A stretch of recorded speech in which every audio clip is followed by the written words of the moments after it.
الحمدللہ رب العالمین والعاقبۃ للمتقین والصلاۃ والسلام علی سید الانبیاء والمرسلین والحمدللہ رب العالمین قال اللہ تبارک و تعالی فی القرآن المجید والفرقان الحمید انی جاعل فی الارض خلیفہ۔ صدق اللہ و مولانا العظیم۔ معزز سامعات، آج کا جو ہمارا ذکر کا گوشہ اس کا عنوان ہے کہ مشورہ کرنا۔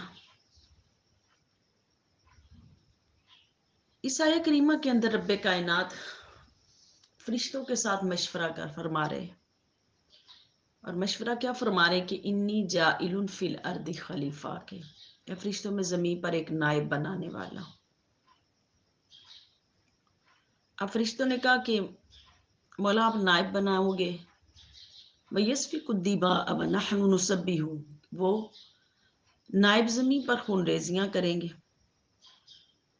اور ہم آپ کی پاکی کو بیان کرتے ہیں۔ تو رب کائنات نے فرمایا کہ جو کچھ میں جانتا ہوں وہ تم نہیں جانتے، انی اعلم ما لا تعلمون، جو میں جانتا ہوں وہ تم نہیں جانتے۔ اب یہاں پر مشورہ کرنا سنت الہی بن گیا۔ اس آیے کے اندر چند فائدے جو ہمیں ملے، ایک فائدہ یہ ہے کہ کوئی اہم کام جو ہے نا بغیر مشورے کے نہ کیا جائے، اور مشورہ بھی پھر اس سے کیا جائے کہ جو علم و حکمت رکھنے والا ہو، سمجھدار ہو، اس سے مشورہ کیا جائے، عام بندے سے بھی کیا جائے، اور پھر اپنی اس مشورے پر عمل کیا جائے جس مشورے کے اندر حکمت پائی جا رہی ہو، اس کے اوپر عمل کیا جائے، نہ کہ ایسے مشورے کے اوپر عمل کر لیا جائے کہ جس میں بعد میں نقصان اٹھانا پڑے۔ تو یہ مشورہ کرنا سنت الہی ہے کہ رب کائنات نے دیکھو فرشتوں کی بات کا بھی رد کیا اور کہا کہ میں جانتا ہوں تم نہیں جانتے۔ تو رب کائنات نے ایک اچھا کام کرنے کے لیے یہ سنت بنا دی اپنی کہ مشورہ کرو، مشورہ لازمی ہے۔ اور دوسرا یہ ہے کہ کوئی کام جلد بازی میں ہرگز نہیں کرنا چاہیے، ہر کسی جلد بازی میں نہیں کرنا چاہیے، یعنی کہ سوچ سمجھ کے ایک اچھے طریقے سے کام کیا جائے۔ کیونکہ اللہ رب العالمین نے جب آدم علیہ السلام کو تخلیق کی تو سیدنا آدم علیہ السلام کا خمیر 40 دن میں تیار کیا رب کائنات، یعنی کہ یہ 40 کا عدد جو کہ رب کائنات نے آرام سے، یعنی کہ تیزی سے کام نہیں کیا، آرام سے 40 کے عدد کو اللہ پاک نے بڑی فضیلت دی کہ یہ 40 کا عدد بڑا مبارک ہے کہ آدم علیہ السلام کو جس میں مبارک بنایا وہ بھی 40 دن، پھر 40 دن بارش برسائی، پھر جو نہ ماں کے رحم کے اندر جو نطفہ اللہ پاک رکھتے ہیں وہ 40 روز تک اس کا پروسیس چلاتے ہیں، 40 روز کا ایک، 40 روز کا ایک، 40 روز کا ایک، پھر جا کے روح پڑتی ہے جسم کے اندر۔ تو یہ پھر 40 سال میں ہی انسان کی عقل کامل ہوتی ہے، اور اکثر انبیاء کو نبوت بھی 40 سال کی عمر میں ہی ملی۔ اور اللہ پاک نے پھر چوتھا یہ کہ آدم علیہ السلام کا دبدبا اللہ پاک نے یہ نہ زمین آسمان کے اوپر رکھا۔ اور اس آیہ کریمہ کی حکمت یہ ہے کہ ایک تو مشورہ کرنے کی اس کے اندر عادت ڈالی، اور پھر کچھ حکمتیں اس آیہ کریمہ کے اندر آئیں، اور وہ حکمتیں بھی میں آپ کے سامنے رکھتی ہوں کہ تفسیر نعیمی کے اندر آپ فرماتے ہیں، محدث فرماتے کہ پانچواں اس کا جو نا اس کا نقطہ یہ ہے کہ خلیفہ کو معصوم ہونا چاہیے، جیسے کہ اہل تشیع کہتے ہیں کہ جو نا خلیفہ کو معصوم ہونا چاہیے، اسی طرح خلیفہ کو معصوم ہونا چاہیے یہ۔ اور پانچواں یہ ہے کہ یہ معصوم ہو خلیفہ، جو نہ معصوم ہو، گناہوں سے پاک ہو، جو گناہوں سے پاک ہو، کوشش جو نہ اس طرح کا خلیفہ ہونا چاہیے، یعنی کوشش کرے اپنے آپ کو پاک رکھنے کی، ایسا خلیفہ ہونا چاہیے۔ یہ تو رب کائنات نے آدم علیہ السلام کو بنایا تھا، تو انبیاء علیہ الصلوۃ والسلام کو تو رب کائنات نے ویسے ہی معصوم بنایا. ان کی جو خطا نہیں ہوتی وہ بھول ہوتی ہے انبیاء علیہ السلام کی، اس بھول کے اندر امت کے لیے احکامات ہوتے ہیں. اب چھٹا یہ کہ خلیفے کا ظاہر ہونا ضروری ہے. اس آیت کریمہ کی حکمت رب کائنات نے یہ دی کہ اگر کوئی خلیفہ بناؤ تو اس کا پھر اعلان بھی کرو.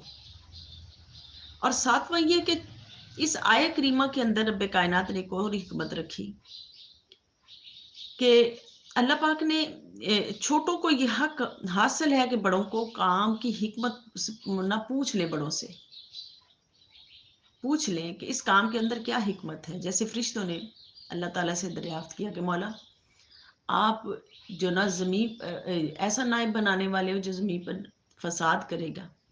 اللہ پاک نے فرمایا کہ نہیں، جو انی عالم ما لا تعلم، جو میں جانتا ہوں وہ تم نہیں جانتے. تو چھوٹوں کو چاہیے کہ وہ پوچھ لیں، مگر بڑوں کا کام یہ ہے کہ وہ راز کی بات کو ظاہر نہ کریں.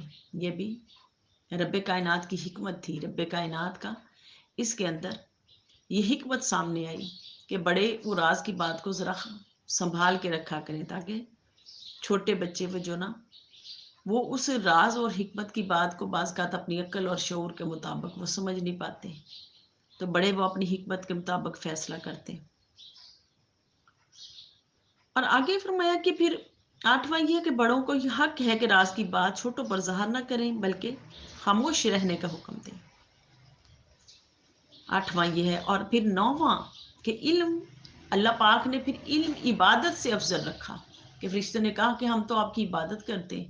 رب کائنات نے فرمایا نہیں، علم زیادہ افضل ہے. کہ آدم علیہ السلام کو جو فضیلت دی وہ علم پر تھی، علم پر دی. اور فرشتے عبادت گزار تھے، آدم علیہ السلام کو اللہ پاک نے علم دیا. اور 10واں یہ ہے کہ اس آیت کی حکمت، اور ایک پہلی حکمت تو فائدہ ایک مشورہ لینا تھا نا، اور 10ویں حکمت یہ ہے کہ یہ اللہ کا کرم ہے کہ اعمال پر موقوف نہیں ہے. اللہ کا کرم اعمال پر موقوف نہیں ہے. اگر اعمال پر ہوتا تو دیکھو لاکھوں سال کی عابدوں کو ان آدم علیہ السلام کے سامنے نہ جھکایا ہوتا.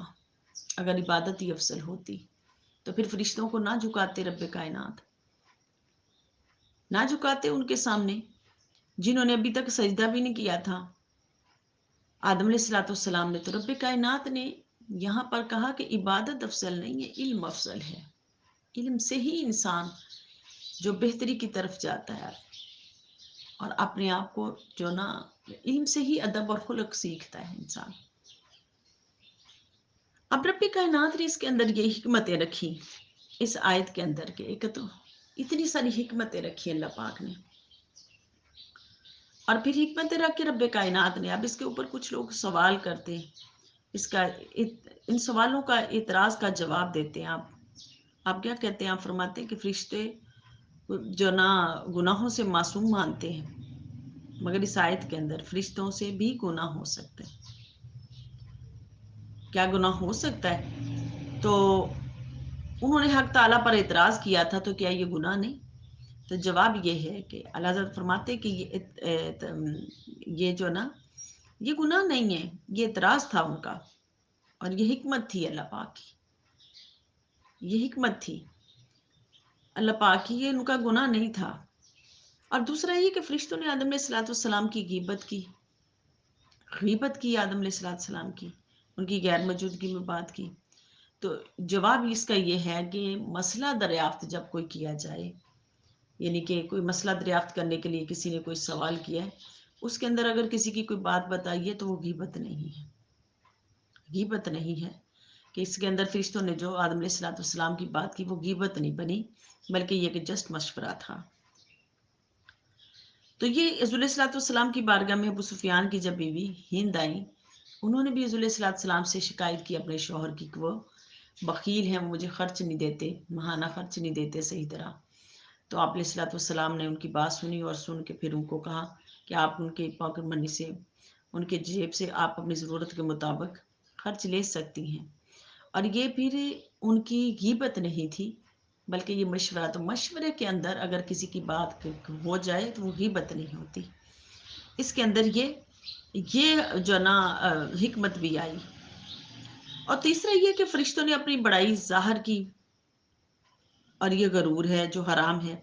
تو جواب یہ ہے کہ یہ بڑائی نہیں تھی، یہ بڑائی نہیں تھی فرشتوں کی، بلکہ اللہ تعالیٰ کی نعمت کا اقرار کیا تھا، نعمت کا اقرار کیا۔ اور خدایا تو نے ہم کو اپنی تسبیح اور پاکی کی توفیق دی ہے، کہ فرشتے کہنے لگے کہ مولا آپ نے ہمیں اپنی تسبیح اور پاکی کے لیے جو نا توفیق دی ہے، تو ہم کافی نہیں ہیں اس کے اوپر؟ تو اللہ پاک نے پھر ان کا جواب یہ دیا، فرشتوں نے جب یہ سوال سن لیا، اور تو اللہ پاک نے جواب دیا کہ جو میں بنانے والا ہوں نا، جو میں جانتا ہوں وہ تم نہیں جانتے۔ اس وقت پھر فرشتوں نے معذرت پیش کی اللہ کے حضور، اللہ کے حضور معذرت پیش کی کہ مولا ہم نہیں جانتے آپ کی حکمتوں کو۔